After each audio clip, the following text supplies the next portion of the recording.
Okay, this is a collaboration between Oxford, Sheffield, where Mahmoud Mostafavi used to work with me, is now in Sheffield, and the Diamond Light Source, which conveniently is only about 20 kilometres away from Oxford, so Christina Reinhardt is there.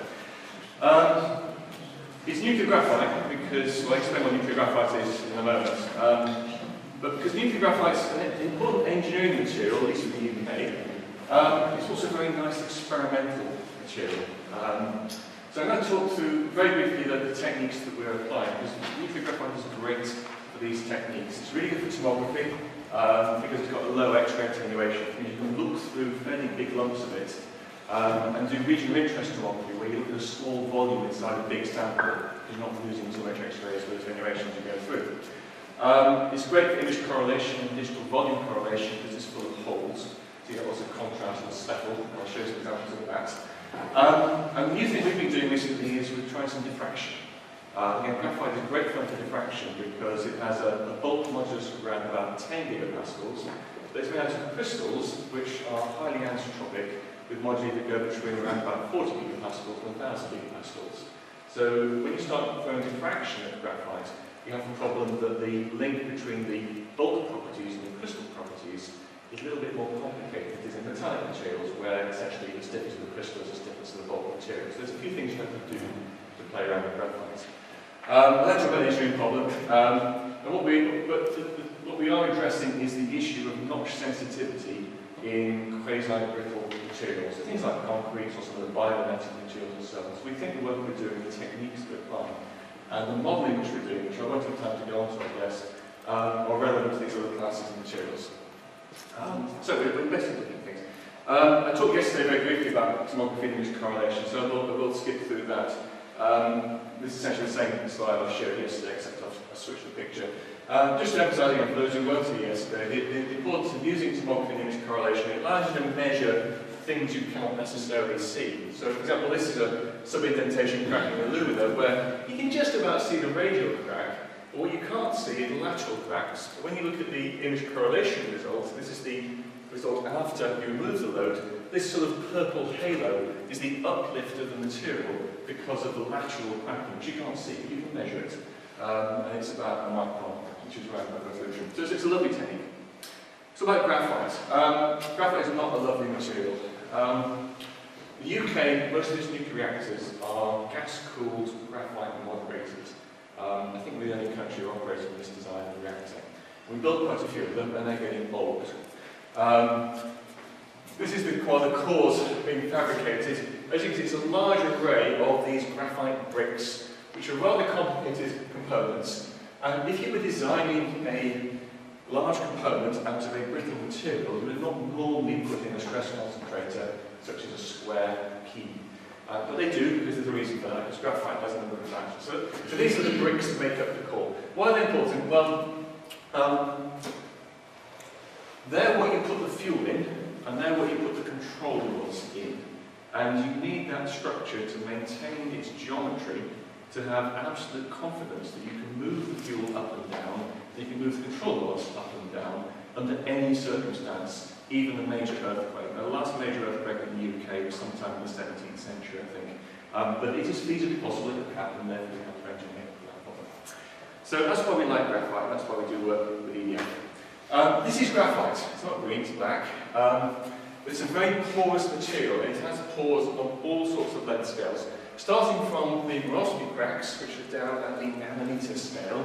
These are the cracks that arise because of the internal stresses from graphitization, cooling down, and the anisotropy of the crystals, and so on. But you have things all the way up to gas porosity at the millimeter scale. You have cracking in the filler particles. You've got crystals arranged in various structures. And the language of graphite really is filler particles, which you can think of like an aggregate in a cement, and a matrix, which is made out of graphitized pitch, which is essentially the glue of all together, and have porosity. So we're going to talk about filler particles and matrix. The problem is, as you oxidize, well, as you operate the graphite in a nuclear reactor, particularly a carbon dioxide moderated reactor, is the gamma radiation basically greatly got the word, I'm not a chemist. Your CO2 is split into CO, okay? it then reacts to the nearest bit of carbon around, which is the graphite, so you end up oxidizing your graphite. And by the end of life, you're talking about up to 40% weight loss, oxidation of your graphite. Why is that important? Well, as well as oxidizing, you're also radiating. You've got gradients of neutron dose, you've got gradients of temperature. Graphite swells and then shrinks with the radiation, or vice versa.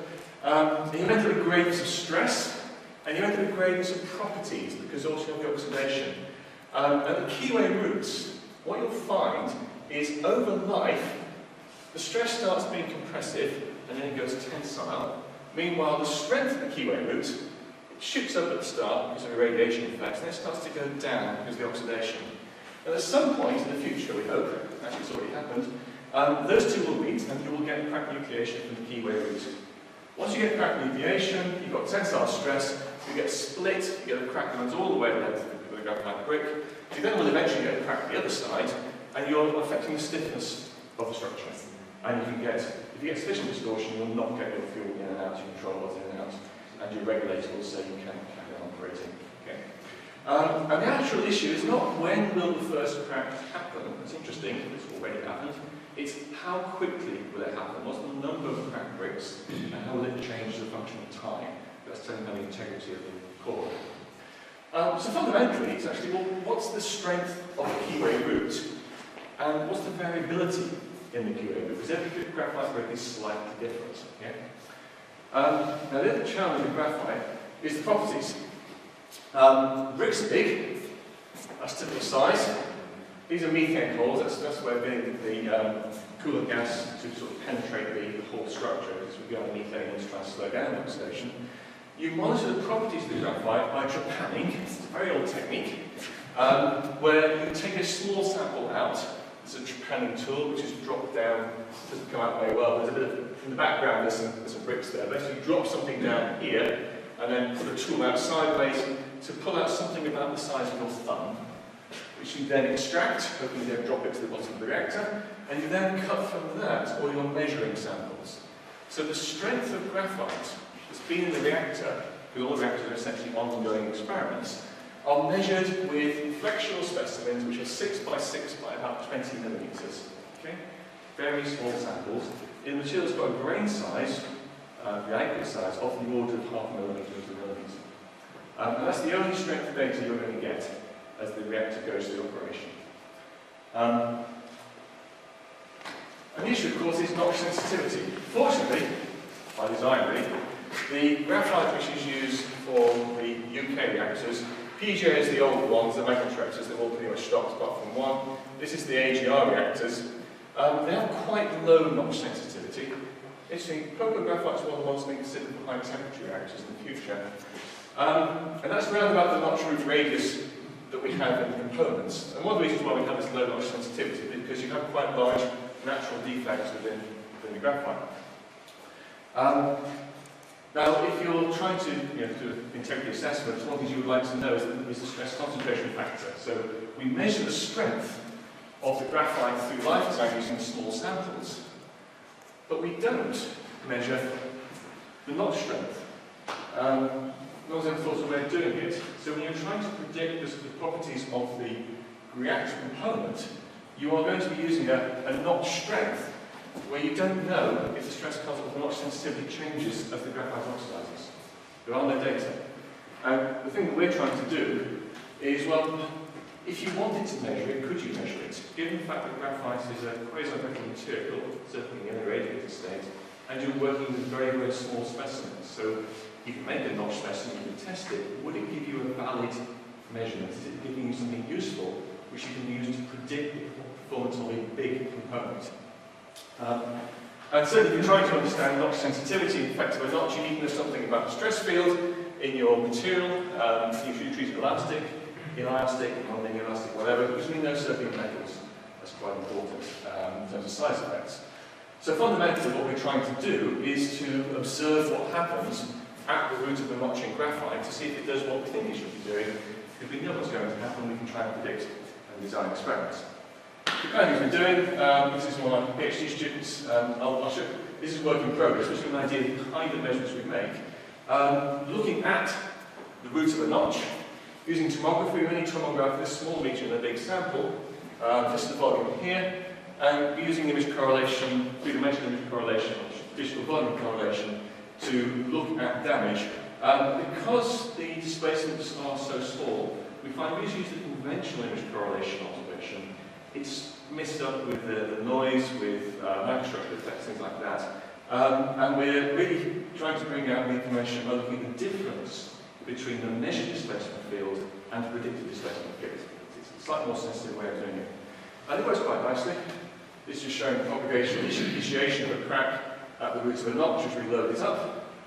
And there you go. Work in progress. What we're trying to do here is not just see the crack, we're actually very interested in the displacement field, because we're trying to look for evidence of non-linearity. You know, should we treat graphite as a linear elastic material, or an inelastic material, or an elastic plastic material? These are the ideas which are around in graphite, and we're trying to check whether they're right. So if we're trying to understand how graphite behaves, trying to understand what's happening in the fracture process, then you want to be able to observe how it deforms. Yes, okay, talking too much. We use diamond light source strain mapping, which looks like any synchrotron. Very busy in there, so I'll just highlight what's going on. We have our sample here inside a loading rig, cables all over the place. Two imaging techniques, radiography, which is the basis of tomography, and diffraction, and a diamond you can hide 12 unit down to 2 in and out of the press of the button, which you can use them both in the same experiment. And the nice thing about the diffraction of the synchrotron is the huge distance you can get between your sample and the large camera plate, which means you get very precise measurements of what filters using in your stuff. The other nice thing you can do is, because the strains you're measuring are very small, if the sample moves by a few hundred microns as you apply a load to it, you'll get effective strains here. But with radiography and tomography, you can measure precisely the sample movements, so you can calibrate for those. You can know your sample distance. So what do you do? This is a tensile test of graphite. We use image correlation with radiographs as a tensile specimen. It's a standard 1/4 inch, 6mm specimen. You can measure the sample displacements, and you can measure Poisson's ratio and elastic modulus quite nicely using image correlation, which uses a large gauge length. With diffraction, there's only really one plane of interest in graphite. It's the basal plane. It's the lowest stiffness perpendicular to that. Typical diffraction pattern, that's the ring we're interested in. You can go all the way around the ring, and it will distort. You won't be able to see the distortion, because it's very, very small. It's a fraction of a pixel, even at the maximum loads, but you can measure the change in the shape of this ring quite precisely, and that's giving you the strain. I'm going to report all the results in terms of the change in the basal plane spacing rather than the strain. We're still working on the calibrations. We want to keep into the calibrations. Everything's in change. But roughly speaking, 10 to the minus 4 angstrom is about 30 microstrain. And precision measurement is around about 20 microstrain. What do you get? Tensile test. First of all, we're seeing the non-linear behaviour. So that's really bulk strain measured by image correlation, stress essentially, or crystal strain measured by diffraction, measurements at 2 different places, also turn the sample around through 90 degrees, so you get 4 millimeters each time, and we get quite nice. That's essentially our calibration curve. There's one very interesting thing that happens here. You'll notice that we get a negative change when we take the load off. What we think is happening there is, because graphite is full of residual stress, when you put the load on it, you get microcracking. That's actually relaxing because of stress in crystals, so you get this negative value. It's a nice subtlety, but the other thing that comes out, the conjecture's not behaving very well today, but we're seeing evidence of localized deformation in the microstructure, very common inhomogeneous microstructure. And again, you can't see, but the patterns stay the same when you load and unload. It's because of the microstructure. I'm not time to show the detail, but it works. So what you get, you can measure elastic properties, you measure local properties. We can measure the reduction in the elastic modulus as you apply load to the material, as evidence of microcracking. It's been seen before, but we get it here. And we can basically calibrate our measurements. So why do we bother doing that? Because what we want to do is to measure the stress field in the crack tip. And we need to know the relationship between elastic strain and applied stress. And in fracture, we want to go into the fracture process. So we're wedge splitting fracture experiment. Tomographed quite a large volume. Let's do 3 tomographs at one go. so a cyclotron is good because it's relatively quick. Propagates the crack from a notch, and we also map the same region by diffraction. Same kind of experiment that Phil was doing, except our gauge volume is 1.5 millimeters rather than 60 microns because of the coarseness of the microstructure. So what do you get? Right. These are the additional volume correlation applied to tomographs. So this is essentially the displacement field, just turning here to strain for visualization. This is the crack visualized using the displacement field and the radius displacement field. The students at Sheffield working with Mammoth is using phase competency technique for picking up cracks. But it allows them to see the crack and also to make measurements of the crack opening displacement. So the data that will come out soon, next few weeks on this, will be the crack opening profiles in 3D for these types of cracks. What's more interesting for us are the strain fields, because with diffraction we can measure the stress concentration ahead of the crack tip, and we can also observe how it propagates, how it progresses as we propagate the crack. The reason why this last cycle is a bit more red than the others is there was a beam dump during the experiment, so the monochromator was slightly out of position. We can calibrate for that, but that's work in progress. What else we can do is, with the displacement field, we can inject the displacement field into an MP model to calculate the stress intensity factor that we applied. Because we don't really know the load. We know we pushed down, we reached the wedge, we know the load we applied. We don't really know the loads that the sample we're seeing because there's a friction. But by measuring displacements and load elastic properties, we can calculate the stress UK. And because we're propagating crack in equilibrium, we get the arc curve behavior that's normally seen in graphite, rising fracture toughness. But, so it's interesting, at least for us. If you now look at the strain field ahead of the crack, ahead of the notch and crack tip, just going down this line here, we get the profiles of stress, and each of those is, we just put on the crack tip position that's being measured by the tomography. Okay? And we can see that in each case, the peak stress is at the position of the crack tip. And there's also stress measured in the wake of the crack. Okay? So we have, I think, one of the first observations of the traction in the crack wake. You can also, it's the most interesting that the peak strains of the stress we're measuring are pretty much the same as you've got in the tensile test, which is interesting. And then what we've done here is, if this is, what's going on in the strain field?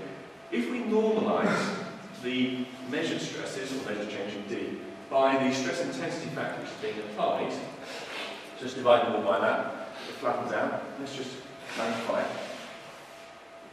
They're all the same.